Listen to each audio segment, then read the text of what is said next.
Hi, my name is Juan Sebastián Peláez, and in this video I'm going to talk about a lot of things that are important about international public law. Here in this piece of paper I have 4 questions that I'm going to explain. The first question would it be, where does international public law emerge?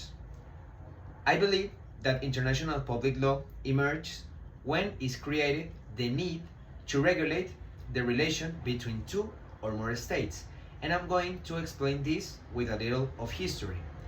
When America was discovered, we could see a situation where two societies start to get involved.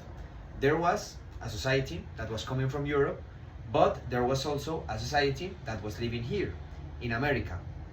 And these two societies start to get involved. I believe that this generates a conflict. Why?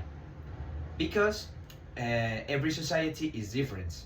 We could see that every society, they have their own habits, they have their own traditions, they have their own history, and it's different in each society.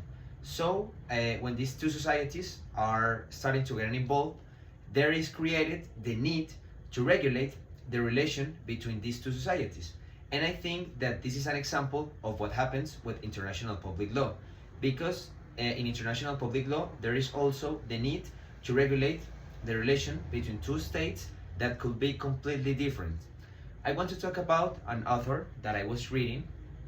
The name of this author is Grocio. Grocio believes that humanity has this need of sociability, and I think that this is true, because this is something that we could see every day in our life. When we are working, when we are at school, when we are walking on the streets, we could see that we are part of a race that has this need to be on society.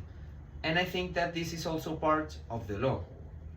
Something that I learned about the law is that the law is something that is created to regulate my behavior and the behavior of the people, because we are not alone.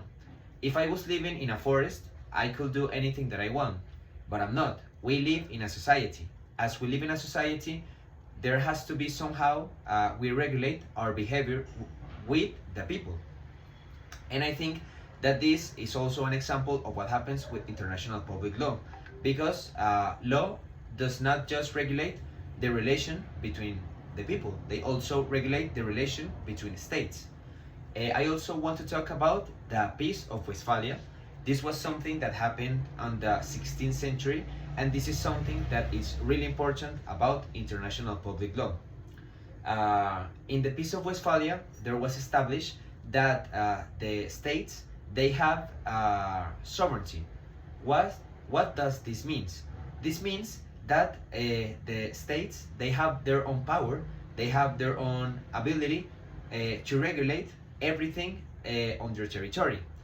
And I think that this gives us to the second question, that would it be, what are the tensions between public international law and international human rights law?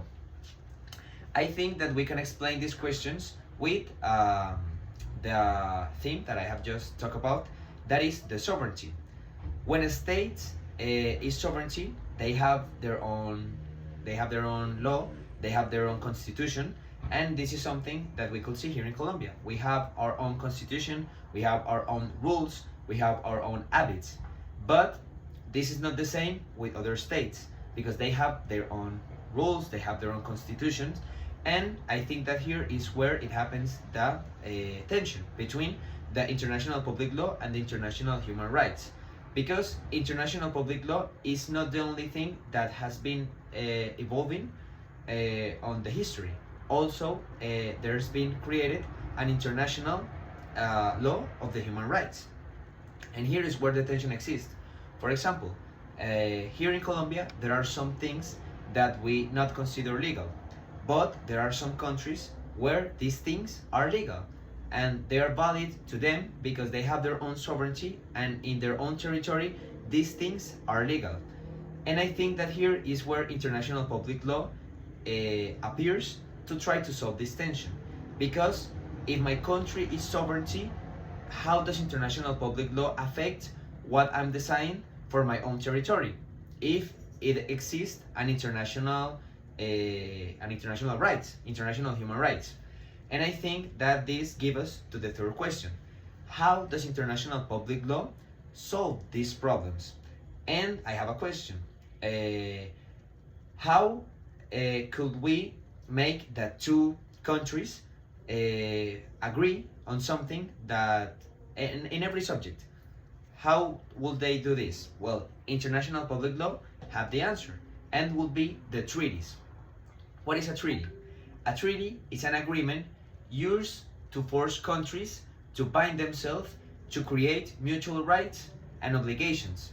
I think that this is a kind of contract, because in a contract we also have human rights and obligations that we are getting agreed. The treaties are a primary source of international public law. They require explicit consent from the states. I have to say that I'm accepting the things that are relegated to the treatment. The agreements are binding. This means that the states have to force the agreements.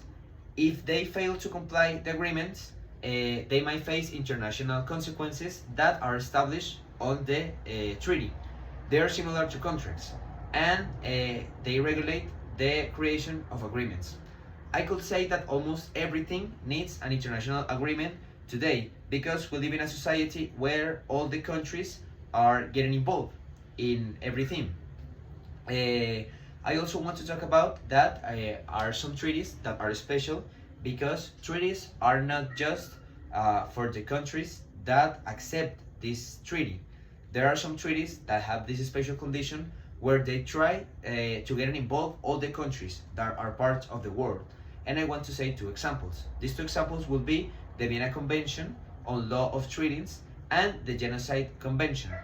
Even though that there are countries that they might not agree a treaty, these treaties want to involve all the countries, because they want to create a human right that is mentored to all the parts in the world. We could believe that treaties bind their countries that are part of the treaty, but some treaties attempt to establish a regime that includes all parties. Another thing that I want to say about the treaties is that they are constitutive. What does this mean? This means that they create an international organizations where there are established some rules that all the countries have to mentor.